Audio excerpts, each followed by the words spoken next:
Press the lord నిజమైన స్వరం మే 20, 2026 Holi prayer home సంఘం వారి అనుదిన వాగ్దాన పరిచర్య.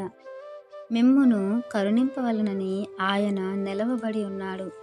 యెషయా గ్రంథము 30వ అధ్యాయము 18వ వచనము. ప్రియమైన దేవుని వారలారా, దేవుడు ఇశ్రాయేలు జనాంగాన్ని, యూదా వారిని వారి యొక్క పాపమునకు దోషమునకు అప్పచెప్పి దేవుడు వారిని విడిచిపెడుతూ వారికి బుద్ధి చెప్పడానికి, వారికి గద్దిస్తూ వారి మీద ఉన్నటువంటి ఆ దోషాన్ని విమోచించటానికి దేవుడు ఆలోచించినప్పటికీ వారు మాత్రం దేవునికి వ్యతిరేకంగా దేవుణ్ణి ఆశ్రయించకుండా ఐగుప్తుని ఆశ్రయిస్తూ ఉంటారు.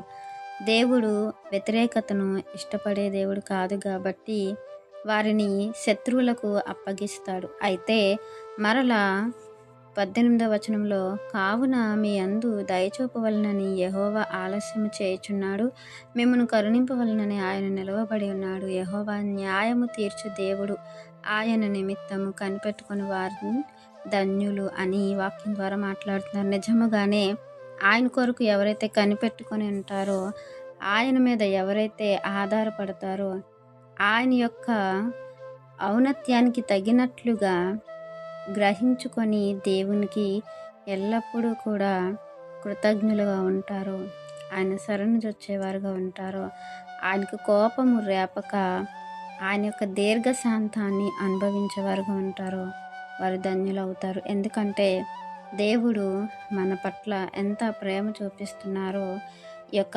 ఇశ్రాయేలు జనాంగాన్ని క్షమిస్తూ సహిస్తూ వారిని మార్చుకుంటూ వస్తున్నటువంటి తీరును బట్టి మనం గ్రహించాలి.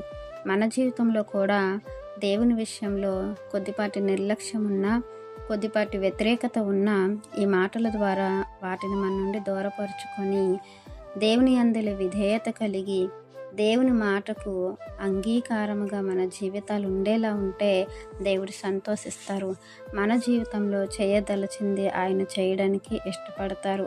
అయితే ఆలస్యం అవుతున్నదని మనము అభ్యంతరం పడకుండా ఆలస్యానికి మించిన ఆశీర్వాదం ఇంకా దేవుడు మనకి ఇస్తారని నమ్మి దాని కొరకు కనిపెట్టుకొని ఉండడానికి దేవుని నిమిత్తమే మనము మన మనసును దేవునికి అంగీకారంగా, దేవునికి ఇష్టకరంగా, ఆయనకి నచ్చినట్లుగా, ఆయన ఉద్దేశానికి తగినట్లుగా ఉంచితే ఇశ్రాయేలుకి ఆయన ఏదైతే ఆ యొక్క గద్దింపును కానీ, ఆ యొక్క శ్రమను కానీ, ఆ యొక్క చెరను కానీ ఇచ్చి ఉన్నారో, మనము కూడా దేవునికి వ్యతిరేకమైతే మన జీవితంలో అలాంటివి అనుమతిస్తారు. అందుకే దేవునికి వ్యతిరేకంగా కాకుండా దేవునికి తగినట్లుగా మనం ఉండి మన కొరకు దాచిపెట్టినటువంటి దీవెనను మనం అనుభవించాలని, ఈ వాక్యం మనందరి జీవితంలో దేవుడు ఫలింప చేయాలని ఆశిస్తున్న వారు దైవజనులు బ్రదర్ పి. నెహెమియా గారు. God bless you.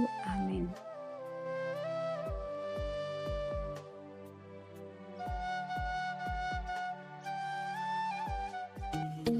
Hi friends, Holi prayer home Gajuwaka సంగమ వారు మాట్లాడిన విలువైన దేవుని సందేశములను మీరు వినటానికి మా యొక్క యూట్యూబ్ ఛానల్ హోలీ ప్రేయర్ హోమ్ను సబ్స్క్రైబ్ చేసుకొని పక్కనున్న బెల్ ఐకాన్ క్లిక్ చేయగలరు.